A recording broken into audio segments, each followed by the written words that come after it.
Hello friends, कैसे हैं आप सब। I hope you all are very well. प्यारे दोस्तों, इस वीडियो में हम लोग नेशनल कमीशन ऑफ बीसी यानी जो अनुसूचित जाति और जनजाति आयोग के बाद नेशनल कमीशन बना था बैकवर्ड का, तो इसके बारे में हम लोग पढ़ेंगे। 102वां संविधान संशोधन अधिनियम 2018 में राष्ट्रीय पिछड़ा वर्ग आयोग एनसीबीसी को संवैधानिक दर्जा दिया गया। तो अब इसके बैकग्राउंड में जाएंगे थोड़ा, क्योंकि इससे भी सवाल पूछे गए हैं। इस वीडियो क्लास में हमने आपके लिए क्वेश्चन भी रखा है, तो जरूर उस क्वेश्चन का भी आंसर दीजिएगा। नेशनल कमीशन ऑफ बीसी क्या है, ये 2018 में लाया गया। तो क्या इसके पहले इसका प्रोविजन नहीं था? देखिए, आपको मंडल ये जो राजनीति चल रही थी, मंडल कमीशन 1992 में सुप्रीम कोर्ट ने भी सरकार को कहा था कि एक ऐसा संस्था बनाइए जो इनके ओवर इंक्लूजन, अंडर इंक्लूजन, इनको जो दिक्कतें हैं उसको देख पाए। तो उस समय ये संस्था तो बनाई गई थी, यानी ये चीजें तो एग्जिस्ट कर रही थी, लेकिन इसे कॉन्स्टिट्यूशनल दर्जा नहीं था। कॉन्स्टिट्यूशनल स्टेटस का क्या मतलब है, हम लोगों ने पढ़ा था पिछले वीडियो में। कॉन्स्टिट्यूशनल स्टेटस का मतलब है कि वो जिसके लिए कोई ना कोई आर्टिकल है, कहीं ना कहीं वो संविधान का मुख्य भाग है।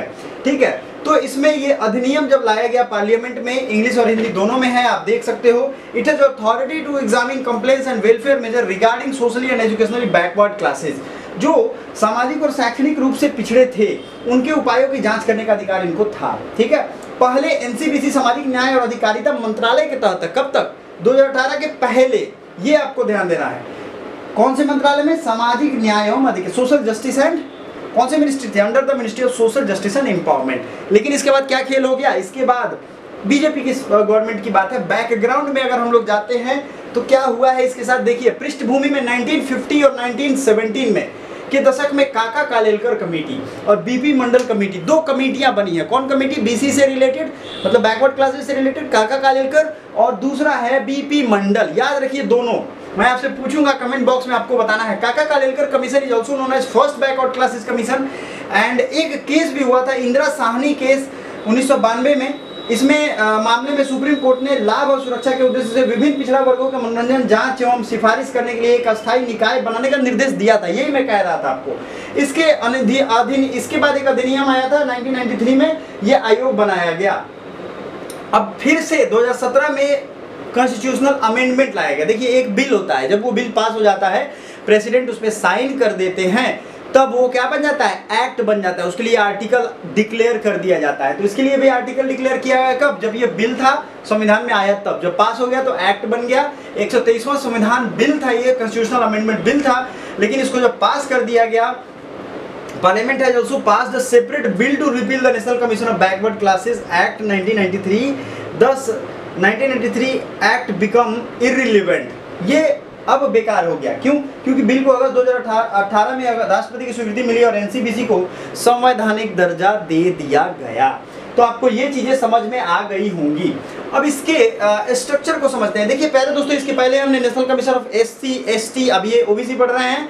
इसके पहले बहुत सारे 10 वीडियो हम लोग ला चुके हैं। ये 11वां वीडियो है। वीडियो को लाइक जरूर करिएगा और देखते रहिए, समझते रहिए क्या इसके स्ट्रक्चर है। इसमें भी वही चीजें हैं। देखिए, एक तो चेयरपर्सन, दूसरे वाइस चेयरपर्सन होंगे और 3 और मेंबर होंगे, जो कि प्रेसिडेंट के warrant under his hand and seal के द्वारा, मतलब उनके मोहर और हस्ताक्षर के साथ नियुक्त होते हैं। मतलब प्रेसिडेंट ही अपॉइंट करते हैं किसको? 5 सदस्य, जिसमें एक अध्यक्ष और उपाध्यक्ष, 3 सदस्य। अब इसमें condition of service and tenure of office of the chairperson and vice chairperson and other members are determined by president. इनके जो क्या काम करने के मतलब अवधि होगी, टेन्योर कह सकते हैं, कैसे काम करेंगे, कंडीशन ऑफ सर्विस, घर मिलेगा कि नहीं, गाड़ी मिलेगी कि नहीं, ये सब डिसाइड कौन करता है? राष्ट्रपति। समझ गए आप? तो ये राष्ट्रपति के हाथ में है। कॉन्स्टिट्यूशनल प्रोविजन क्या है इसके लिए? देखिए, कई सारे आर्टिकल्स हैं जो कि आपके एग्जाम में पूछे जा सकते हैं। करंट में ये चलता रहता है हमेशा। Article 340 deals with need to identify those socially and educationally backward classes. अनुच्छेद 340 अन्य बातों के साथ साथ सामाजिक और शैक्षणिक रूप से पिछड़े वर्गों की पहचान करने, उनके पिछड़ेपन की स्थितियों को समझने और उनके सामने आने वाली कठिनाइयों को दूर करने के लिए सिफारिशें करने की आवश्यकता से संबंधित है। कौन सा? उनकी क्या परेशानी है, उनको समझने, उनको दूर करने के लिए आर्टिकल 340। किसके बारे में? पिछड़े वर्गों के। अब ये 102 संविधान संशोधन आया, जिसमें नए अनुच्छेद कौन जोड़ेगा? 338 भी। याद करिए, 338 आर्टिकल किसका है? 338 और 338 से कमेंट करके बताइए। मैंने अभी पढ़ाया है, नाम भी लिया है इस वीडियो में। तो इसमें 2 शेड्यूल जोड़े गए, जो आर्टिकल जोड़े गए 338 बी एंड 342 ए। ठीक है, ये आपको याद रखना है। अब इसमें कुछ और भी बदलाव लाए गए, जैसे the amendment also brings about the changes in article 366, article 330 provide authority to, article 338 क्या प्रोवाइड करता है, सामाजिक और शैक्षणिक रूप से पिछड़े वर्गों के संबंध में शिकायतों और कल्याणकारी उपायों की जांच करने का। मतलब क्या है, सिंपल समझो, ये पूरा आयोग बनाया गया, इसके लिए जो भी आर्टिकल है इसमें किसी पिछड़े वर्ग के खिलाफ कुछ अन्याय होता है उसे निकाल दिया जाता है ओबीसी लिस्ट से बाहर, या उसके साथ कुछ भी गड़बड़ी होती है तो उसके लिए ये आयोग बनाया गया है। अब अनुच्छेद इसमें 342A जो है वो राष्ट्रपति के बारे में है, उसी कार्य को लेकर के राष्ट्रपति को विभिन्न राज्यों और केंद्र शासित प्रदेशों में सामाजिक और शैक्षणिक रूप से पिछड़े वर्गों को निर्दिष्ट करने का अधिकार है। ये राष्ट्रपति को पावर है कि वो किसी राज्य में या किसी विशेष केंद्र शासित प्रदेश में जो इस तरीके के लोग हैं उनको निर्दिष्ट कर सकता है, उनको डायरेक्शन दे सकता है।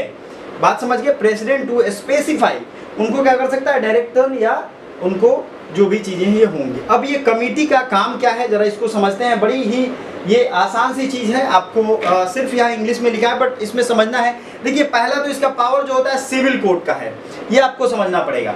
अब ये इन्वेस्टिगेट करती है, मॉनिटर करती है कि सरकार की जो पॉलिसी, जैसे SC/ST में आपने देखा था वही चीज यहाँ भी है, सरकार की जो पॉलिसी है उसके अनुकूल है कि नहीं, सरकार वाकई में इसके लिए कुछ काम कर रही है कि नहीं कर रही है, ये सारी चीजें यहाँ पे आपको मिल जाएंगी। It participates and advise on the socio economic development of socially and educationally backward classes, उनके विकास के लिए, उनके शैक्षणिक या जो जिस चीज के लिए योजना बनी थी वो विकास इनको मिल रहा है कि नहीं। It present the president, president को ये अपना रिपोर्ट देते हैं जब भी इनको कहा जाएगा, जरूरी नहीं है कि साल में एक बार, ये कभी भी दिया जा सकता है। तो यही सारे इनके वर्क है, नथिंग मच मोर इंपॉर्टेंट। आपके अधिकारों के यानी ओबीसी के अधिकारों से रिलेटेड ये सारी चीजें थी। अब इसमें जो आपको क्वेश्चन को आंसर करना है वो है NCBC president appointed by, president का मतलब है chairperson, national commission of backward classes, राष्ट्रीय पिछड़ा वर्ग आयोग के जो चेयरपर्सन है उनको कौन अपॉइंट करता है, कौन नियुक्त करता है। Option A, B, C, D यहाँ पे दिया है, प्रेसिडेंट, PM, होम मिनिस्टर या चीफ मिनिस्टर। आपको कमेंट करके अभी बताना है ये वीडियो आपको कैसा लगा और इसका आंसर भी। Thank you so much.